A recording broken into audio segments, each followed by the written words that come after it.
Est-ce que la critique a un rôle à jouer sur la vie d'un film? Oui, absolument. Sinon, je change de métier immédiatement. Je ne suis pas là pour coller des timbres-poste. Je suis là pour faire partager une passion et aider les films à trouver leur public. Il ne s'agit pas de dire que tous les grands films sont pour tout le monde, mais il faut que quand nous, critiques, on parle d'un film, que ce soit par écrit, à la radio, à la télé, sur un site internet, on fasse comprendre aux gens ce qu'est le film pour que les gens qui sont susceptibles d'aimer le film se disent « tac, on va y aller ». C'est-à-dire que nous, on est vraiment des passeurs, on doit être les intermédiaires.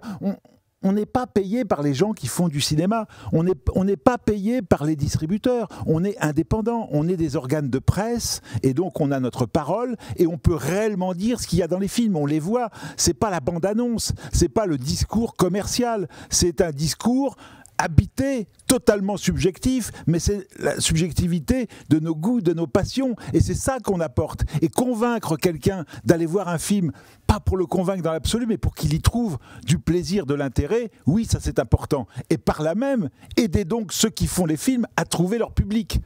Moi, je dirais que j'aime la critique sous toutes ses formes, à condition que la notion de plaisir soit toujours là. C'est-à-dire que ce que je peux reprocher à certains critiques, et quels qu'ils soient, c'est qu'ils soient trop solennels et qu'ils oublient le plaisir, la gratitude qu'on peut avoir pour les films. Alors après, c'est normal qu'il y ait des formes diverses de critiques qui soient adaptées à tous les médias, à tous les supports qui existent, et que chacun génère son propre discours. C'est vrai que par exemple les youtubeurs, les influenceurs sont d'une certaine manière responsables de leur communauté aussi.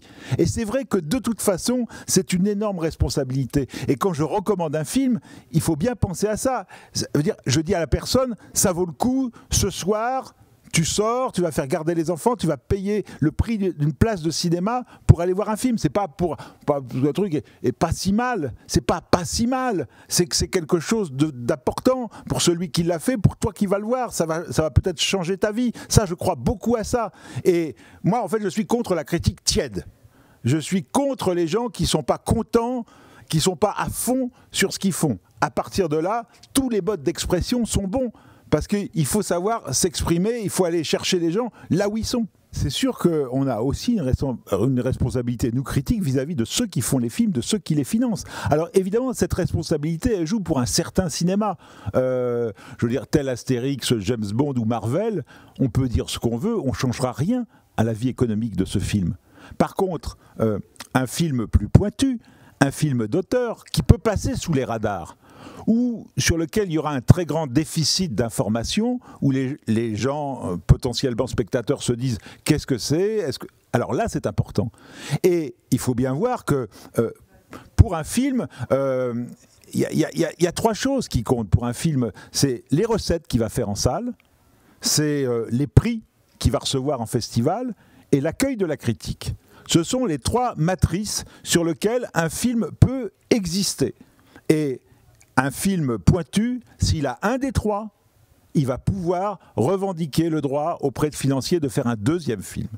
Donc la critique, déjà, c'est un rôle énorme. Et cette critique, nous, on la joue au syndicat en faisant par exemple la semaine de la critique, où on va au bout de la démarche en disant on va vous sélectionner en compétition 7 premiers ou deuxième films. C'est-à-dire des gens qui ont besoin de nous pour exister, ils ont besoin qu'on mette un éclairage, un spot sur leur travail. Cette soirée, on a vu un film comme L'Époque, qui a le prix du meilleur premier film français, qui est un film qui est passé sous les radars, mais c'est vrai que ce prix va tout d'un coup donner quelque chose au film. Alors je ne dis pas que demain on va s'arracher les DVD dans la rue, mais il va y avoir une curiosité. Des tas de gens qui étaient dans la salle m'ont dit ce film c'est quoi, nous on l'avait pas vu, on va avoir envie de le voir. Donc il y a tout d'un coup, voilà, ce film est là, et puis ce prix il existe.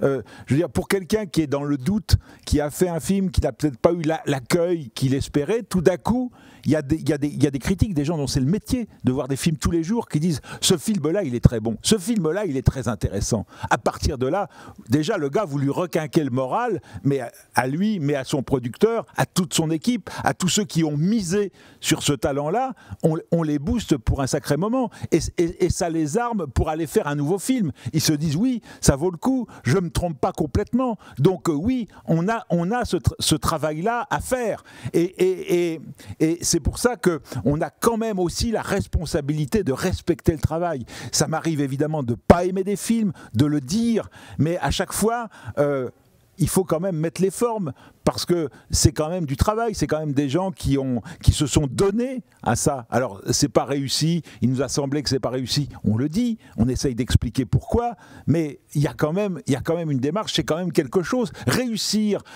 à finir un long métrage aujourd'hui en France, même s'il y a des aides, même s'il y a tout ce que vous voulez, c'est pas donné à tout le monde, c'est quelque chose d'assez exceptionnel, c'est avoir été au bout de sa démarche, et déjà ça mérite d'être salué. Alors après, évidemment, il y a 15 à 20 films qui sortent chaque semaine, donc les films, les gens peuvent pas suivre, mais c'est pour ça que c'est important que notre syndicat, on ait créé des prix du premier film, on ait créé le prix du film singulier, parce que sinon, évidemment, à l'époque où on n'avait que meilleur film étranger, meilleur film français, c'était que des super têtes d'affiche, parce que évidemment chaque année il y a 20 films qui nous passionnent, qui sont même des films d'auteur, mais voilà, Parasite, c'est l'exemple type du film d'auteur, mais qui a toutes les récompenses, qui a la Palme d'Or et tout ça, et c'est très bien que nous on le récompense aussi. On va pas se dire oui, on va aller chercher quelque chose de moins bien sous prétexte qu'il a déjà eu la Palme d'Or et qu'il est nommé aux Oscars. C'est pas du tout ça la démarche, mais c'est bien d'avoir à côté d'autres prix pour aider un autre cinéma qui est moins voyant et qui peut être tout aussi passionnant. Et c'est à nous d'aider ça et d'aider à l'éclosion. Et de toute façon, on le voit bien, comment des cinéastes comme Wim Wenders, comme Atom Egoyan, comme Théo Angelopoulos, mais aussi en France, Arnaud Desplechin, Gaspard Noé, sont des gens qui ont été très portés dès leur début par la critique. Pas forcément par tous les critiques, parce qu'il peut y avoir des chapelles, etc., mais il y a toujours eu des critiques pour les soutenir et amener leur travail devant le public, donner envie, créer l'envie. C'est pas simplement une affiche et une bande-annonce qui va donner envie. Il faut bien qu'il y en ait, mais un critique, c'est tout d'un coup une personne, une parole incarnée, et c'est notre responsabilité.